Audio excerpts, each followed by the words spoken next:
Hey guys, check it out, I already found Shadow Mario and it's only the second episode of the game. Wait, what? Aww, so close but so far. Oh well. Hey guys, what's up? Pimmarthor here, and welcome back to Let's Play Super Mario Sunshine. I messed up that triple jump, but oh well.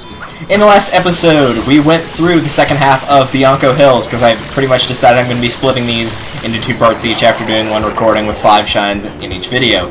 But we finished at Bianco Hills, and so we're going to be moving on to the second floor, area, dungeon. Nah, we'll just call it episode, because apparently that's what they're called now. It's just episode 1, episode 2, and the shine missions. But we'll be moving on to the next world, and apparently getting tar on our nose as soon as we beat the recycled boss. However, this time he takes 6 hits instead of 3. Ooh, they're really pushing the boundary here, aren't they? And the boundary and how much they can cheapskate in some of these earlier boss fights. Kind of ridiculous, to be honest with you. There's some bosses you do only see once. This is just not one of them. So with that being taken care of... Ow! What? That wasn't even fair! What the heck, man? How was I supposed to avoid getting hit by that? Get this tar off of me. Much better. So before we head off into the second world, let's go inside here really quickly so I can show you something. Welcome, welcome. I suppose you're here for that? Yes, very good. That means I'll require 10 blue coins from you. What's this? Not even 10 coins? Then you get nothing. You lose. Good day, sir. If you don't know what that's from, I feel really sorry for you. Go watch that movie. Just look it up. You'll know. But yes, this is where you can turn in your blue coins. I did not mention this earlier because you had to unlock this area. This is where you turn in each of your blue coins, and there are 240 of them in the game, resulting in getting 24 shine sprites, 10 for each, or 1 for each 10 blue coins. It's a little bit ridiculous, and there are some coins that are hidden in each world, 30 to be precise. There's also some that are hidden in the hub world here in Delfino Plaza, so that's why we'll be doing those later on.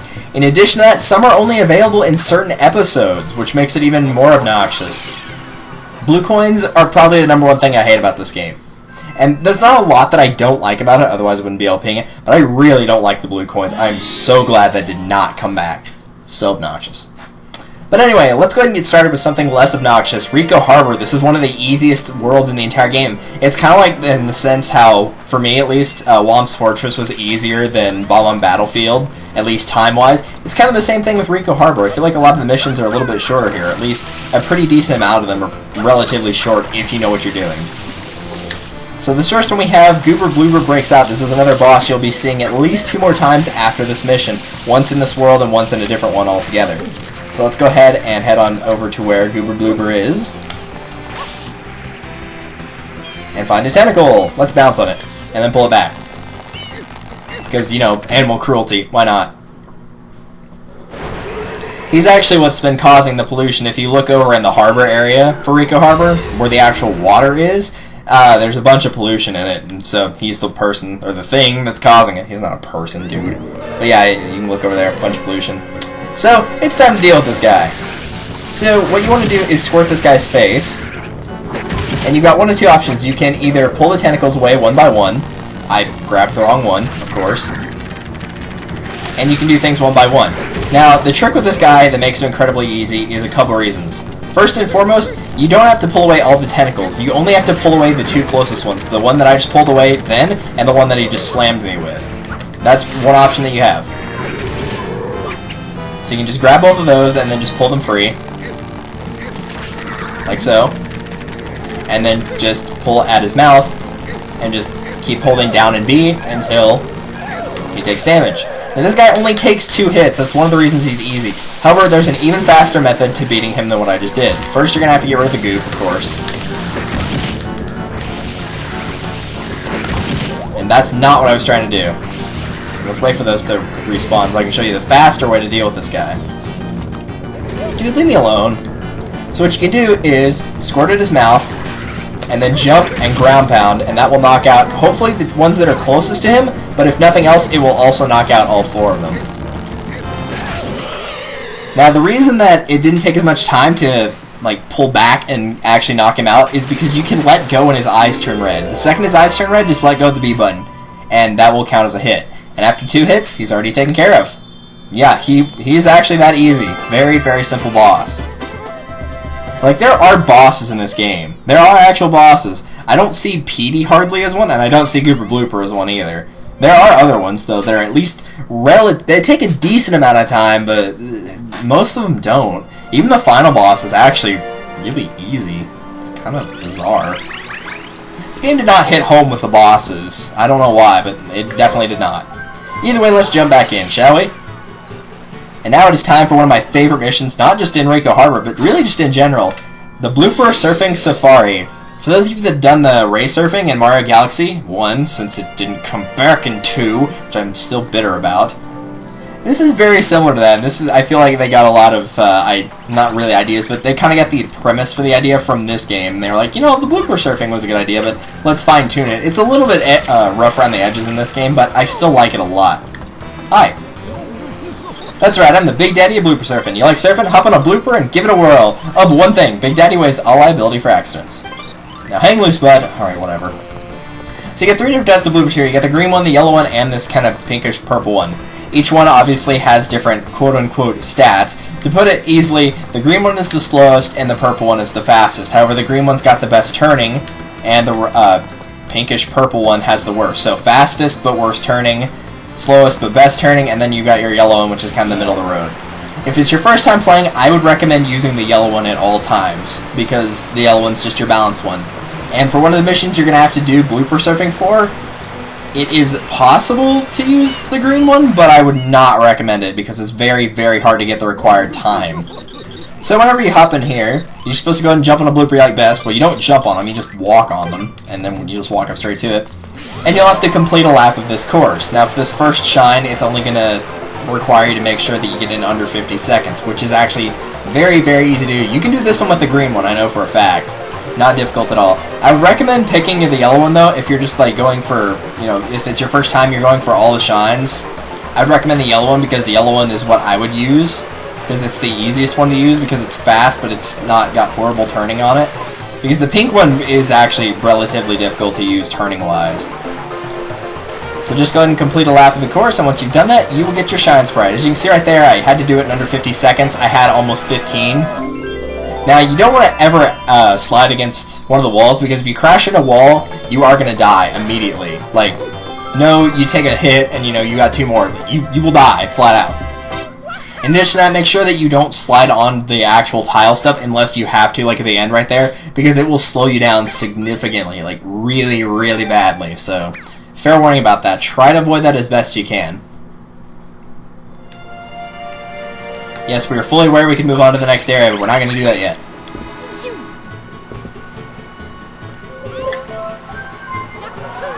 Heading right back on in. I don't even like that next level, to be honest with you anyway. It's got some annoying missions in it. Not hard, but annoying. So let's head back into episode 2, because I did mention there are secret shines, and while some of them, quite often, a lot of the worlds will have 2 secret levels, and you'll just find both the secret shines in there. It's not always the case, and sometimes they're a little bit more difficult to pinpoint otherwise, because, you know, you would just be like, oh, well, yeah, secret, obviously it's going to be in there, it's going to be the red coins, because up till this point, it has been. However, there are a couple missions that are not like that, in fact, and so you'll have to figure out where you're going. This only has 1 secret level in the entire world, which we have yet to see. But one of our hidden shines is actually back at the race. So head back on inside. This guy will talk to you again. He'll give you the exact same text. Pick your yellow one again. Pink if you feel bold. I recommend yellow, though. I have done it with pink before, but like I said, if you want better turning, take yellow. Oops. And that's not going to slow me down enough to matter. Pretty much as long as you're holding forward and you're turning alright here, and you obviously don't get stuck like on the side like this really badly, then you're probably fine. Like, I messed up pretty bad right there, and I think I'll still be okay. Hopefully I'm not just being cocky and then I end up, you know, messing up anyway. I think I'm good. So for the second secret shine, you have to beat it in under 40 seconds. Now, I did this last time, but it only registered as the first shine, not the second. But see, I screwed up pretty badly there, and I still had a good 3 seconds. So, and racing 3 seconds is a long time. So, not incredibly difficult, but you kind of have to know where that one is. Otherwise, it's just kind of like, oh, okay. It's very reminiscent, in that case, of the Princess's Secret slide in Mario 64, where one of your stars was just at the end of the slide, essentially. And this one does have a timer. You can't go over 50 seconds on the first one, but that's pretty much impossible, unless you're trying to do that. But with the Secret slide, you had 21 seconds, so you have to do another faster version here as well. I don't know if it was intended to be a throwback, but if it was, I appreciate it. It was pretty cool. Okie dokie indeed. Let's head back on in to mission number 3, the Caged Shine Sprite. This is one that can take a while if you don't know where you're going, but thankfully I've got a path that's not incredibly long here. As you can see, the Shine Sprite's hidden in this gigantic yellow cage that's kind of in the middle of the area. Pretty much impossible not to see. So you at least kind of have your goal. Now they want you to head off to the right and do it with a bunch of platforming segments that take a while just to get up into the air. I usually don't bother with those. I am going to bother with turning my screensaver off though. There we go. I would just go ahead and hop back onto the top of this boat and then just do your little side kick up to this area as soon as this crane will go away. And just continue on. Just knock off the bloopers as you get close to them because they will try to shoot at you. You can jump on it if you want, but you don't really need water for that much, so I would just recommend getting rid of them at a distance. And do your little side jump up here. As you can see, we're already a pretty decent way up. Now this is going to be the hardest jump for you to make. The spot we're going to is that one with the 4 coins right there. So you want to do a side kick from there, if I can pull it off. There we go. The camera might mess with you a little bit here. It didn't right there, thankfully. But if you can get up there, you're pretty much set for the rest of the level. If you'd like, you can go ahead and grab this. I'll go ahead and show you what it is. I recommend picking this up for this level. Even though you probably won't need it, in case you fall down, you do want this. This is the rocket nozzle. You can power up with R and blast off basically whenever you hold down R. I'll show it in a second here. Oh, get out of the way. You go flying up into the air, like that. In addition, whenever you pick this up, it will also refill your water. So, if you need that too, and you know that's just an added bonus and you don't care about the hover nozzle, go ahead and go for it. Keep in mind that whatever special nozzle you have, because there is one other one, will automatically take up the hover nozzle. It's not like, you know, whichever one you have selected, it will change that one. It will always be the hover nozzle, so keep in mind if you don't want to lose that hover nozzle for whatever reason on the mission, then don't switch. So just jump twice there. You don't even have to slide down the wall here. You'll take minor fall damage, but it's only going to be like maybe 2 units of health, nothing serious. If you do happen to ground pound and hit that little area that had the dark blue square right there off to the right, just make sure that you get back up with A, because otherwise you'll fall down. But if you have the rocket nozzle, you can just rocket right back up to it, so not that big a deal. It's actually a very easy Shine Sprite. Walking around on the rafters can get you a little bit nervous. It did me for the first 2 times I played through because the platforms are pretty narrow, but if you get used to it, it's not very bad. It's kind of a little bit of camera management, but it's not quite the same type of camera management as it was in Mario 64. Mario 64 was just trying to get the camera to not get stuck on something or what have you.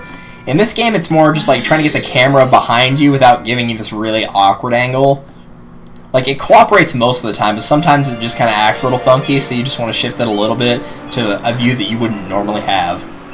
So, mission number 4, the Secret of Ricco Tower. This is actually a pretty easy secret to get to, but the mission itself can be relatively problematic. We'll see how it goes when I get there. That's off to the left just here. And you can try to do a platforming segment where you wall jump, or you can go try to find the rocket nozzle. What I would recommend is just going the way that we have been going, and then just do the little side kick right there, and then choose your hover nozzle, and you can make it right there very, very easily. Not hard, right? I'm going to skip this little intro because it's the same thing every time. Now, if you played Galaxy 2, you probably recognize this. It looks pretty familiar, doesn't it? Yeah. That's why I mentioned this in Galaxy 2 and said that it was much harder in the game than it was originally in. It's not crazy difficult, but there is a few issues with it.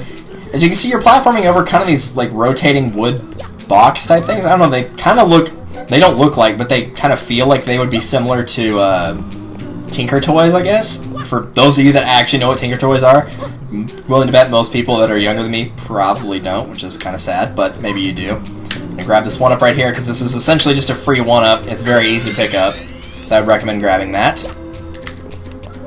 I don't think I jumped fast enough there.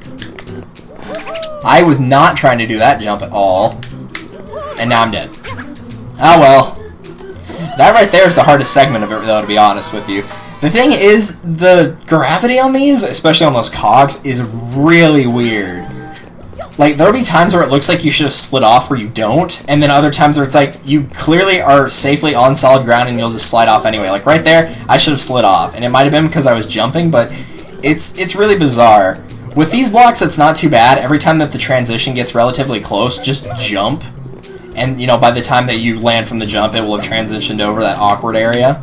So it's not too bad, but the cogs, it's just flat out weird on.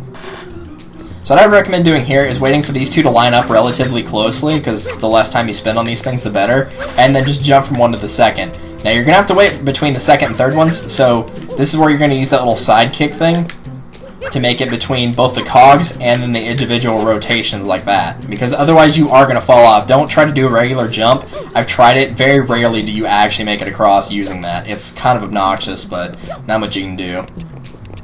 They switch it up a little bit right here with the rotating cogs, just in the sole fact of that you have to maneuver the camera around a little bit. That one-up, while it is not a suicide, I would not recommend going for it, because it's just not really in a good spot to pick up like the last one was. So, wouldn't recommend going for it. And then the second to last right here, you got one of these huge wooden blocks. So the transitioning's a little bit awkward there, but it's not terrible. Once you get a shot, just jump for this last one. The last one's pretty much a freebie. And there you go. There's your shine. Kind of a shame I died there, but at least I died on the cogs and not something really, really easy, because those things are kind of a pain. Like in Mario Galaxy, you've got the spin, you don't have the floodless levels, so, I mean, here you're just reduced to your basic platforming. But in that one, like, it's just really weird. Like, I don't know what it is with the gravity on those. It's not as bad in Galaxy. In Galaxy, at least you have the spin to correct yourself, but it's weird in Sunshine. I really don't know why, but it's kind of bizarre. Either way, that will end things for this episode. So, thank you guys for watching. This has been PitMarthRoy with Let's Play Super Mario Sunshine in Ricco Harbor. And in the next episode, we'll be going to pick up the second half of the stars, the 4 missions that are left, as well as the hidden shine that will obviously be in the level we just played. So, I will see you guys then. Later.